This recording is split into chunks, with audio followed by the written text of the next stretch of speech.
Thanks for staying tuned. I am Stanford Howard with your Tuesday 7th January edition of the HGP Sportscast in athletics.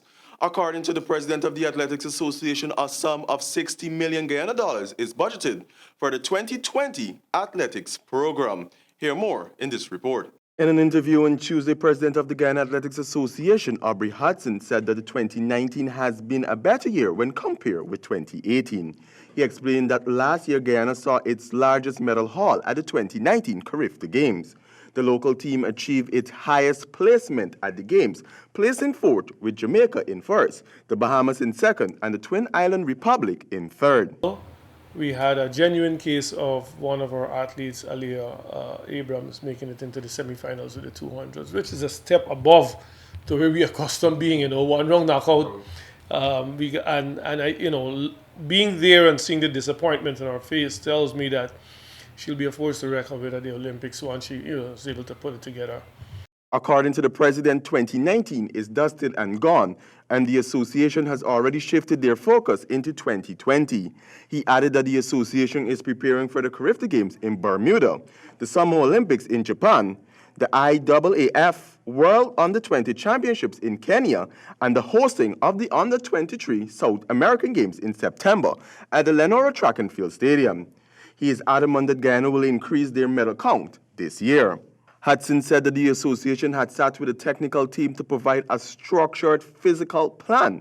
He added that with the new structure, the athletes and the coaches should follow that platform, which possibility could see them coming out victorious at their respective meets. Qualifying standards for Carifta, we would have dropped the standards a little lower, making it a little more achievable, but they have to achieve it a little earlier in the program, which gives us a little buffer to know some more time as to how many tickets we need to get and that kind of thing.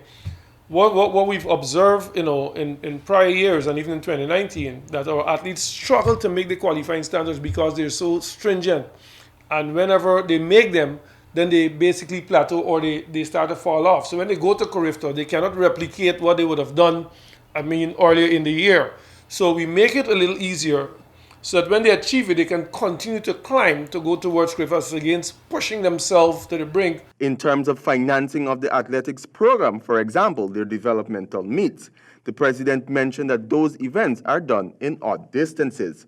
Huston said that the association have prepared an annual budget which outlined all locally, regionally, and international events, except the Olympics, which is covered under the Guyana Olympic Association. We've put together a budget that is running us over $60 million for this year. And we're basically talking to some of the key stakeholders in our sport, Government of Guyana, the Guyana Olympic Association, and the IAAF. And we must also include the private sector. So it's a case of getting our programs, our calendar. This is done. The next thing that we did was our budget. We have a full spreadsheet of our budget of all the different events and how much it's going to cost us to run them. And we come down to the bottom, it comes up at around $60 million. And so far, I'm very confident that we can achieve this. For HGP Sport, I am Stanford Howard. In cricket, Sheldon Cottrell, Azari Joseph, and Hayden Walls Jr. picked apart Ireland batting as the West Indies' hopes of securing their first ODI stand strong at Kensington Oval, Bridgetown, Barbados. The Irishmen, who opted to take to the pitch in the first day and night encounter, were in trouble with the West Indies seamers. It was not one of Ireland's best start, as they lost 4 wickets within the first power play, with 69 runs on the board, as openers Sterling contribute 16 runs, Denley 19, and Lockhart Tucker 31, and Mark Adair 29 were the only decent double figures to help Ireland to a score of 180 runs, all out in 46.1 overs. Sheldon Cottrell finished with 2 wickets off his 6 overs, and Azari Joseph, the mastermind behind the attack, finished with 4 off his 10 overs.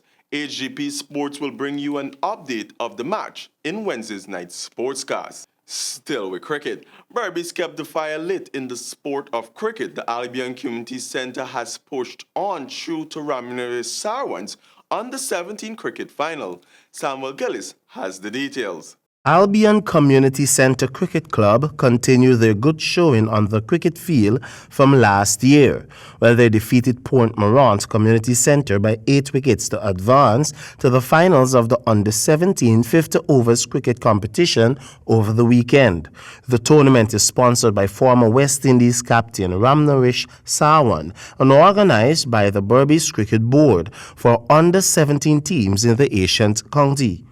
The semi-final game saw Port Morant winning the toss and elected to take first strike in a match which was reduced to 40 overs due to rain. They were restricted to 82 for 8 in their allotted overs, with Salon Khan. The superb bowling for Albion came from the hands of left-arm spinner Inzam Shazam, who took 4 wickets to set his team up for the win. Albion responded with 84 for 2 off 13 overs, with Imendra Gurdial leading the way with 28, while Narish Vorsami made 18. For HGP Sport, I am Samuel Gillis. Thank you, Samuel. In boxing, Guyanese Olympic hopefuls Colin Lewis and Desmond Amsterdam, Dennis Thomas, Kevin Alicock, and managing head coach Terence Poole arrive in Cuba on Monday for a 3-month training stint. Cuba coach Francisco Ronaldo, who worked with Alicock in Cuba during his preparations for the 2019 Pan Am Games in Peru, will join Coach Poole in Cuba, while Coach Serbert Blake is expected to join the team in March. The Cuba trip is aimed at giving the boxers every opportunity to properly prepare for this year's Olympic qualifiers from March 26 to April 3rd in Argentina. The 2020 Olympics will be held in Tokyo, Japan, from July 24th to August 9th. Mike Paris is the only boxer from the English-speaking Caribbean to win an Olympic medal. He won the bronze at the 1980 Olympics in Moscow, while light heavyweight John Douglas was the last Guyanese boxer to qualify for the Olympics.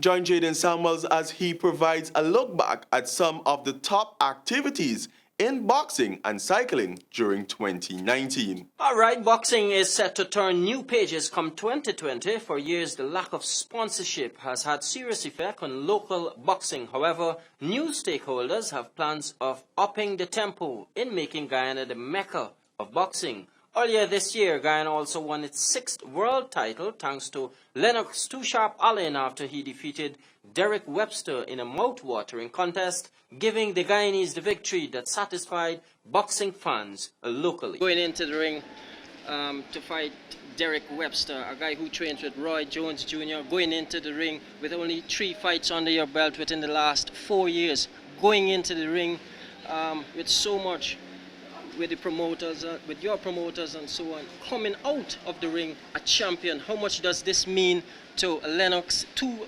Sharp Allen, and more so Guyana? Man, it was a great opportunity. First of all, I want to thank God. It was a great opportunity, and we capitalized. I'm world champion now. You know, we flying the flag. You see, more people come out for support. So, we on to bigger and better things. After this, what can we expect from Allen? To be honest, right now, this is vacation time. This is family time. And in a week or so, I'm going to get back to my promoters, and we're going to take things from there. Did they underestimate Lennox Too Sharp Allen? They definitely did. They actually had me down, 12 to 1? Yeah, they had me down 12 to 1, and I was like, don't worry the numbers. We're gonna pull this out. Apart from the 2 close rounds, the 10 rounds was pretty much Allen. How easy was it? I didn't want to say it was easy, but I still wanted to stay focused to the fight. And, you know, I did what I had to do. Okay. Is this a learning experience for our young boxers? It is. It is a learning experience, and it shows like you put your hard work and your craft into what you do, and anything is possible. Okay. After a long wait, the champion is finally home. Finally home, and everybody come out here to support me today. I'm here. We're gonna have fun.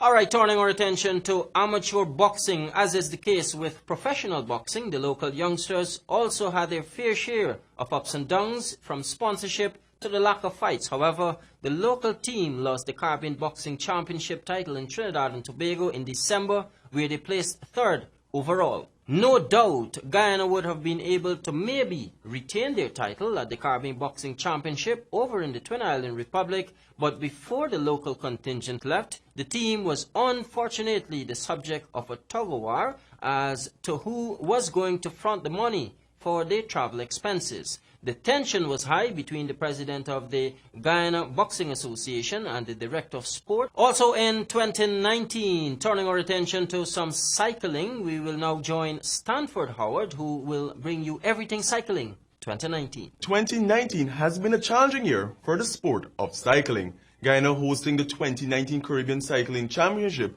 but failing to treble the spoils. The sport also took a different twist, having touched the mining community of BARTICA for the first time in March this year, and in August hosting the Caribbean's Premier Cycling Championship for the first time, an event that was dubbed a success.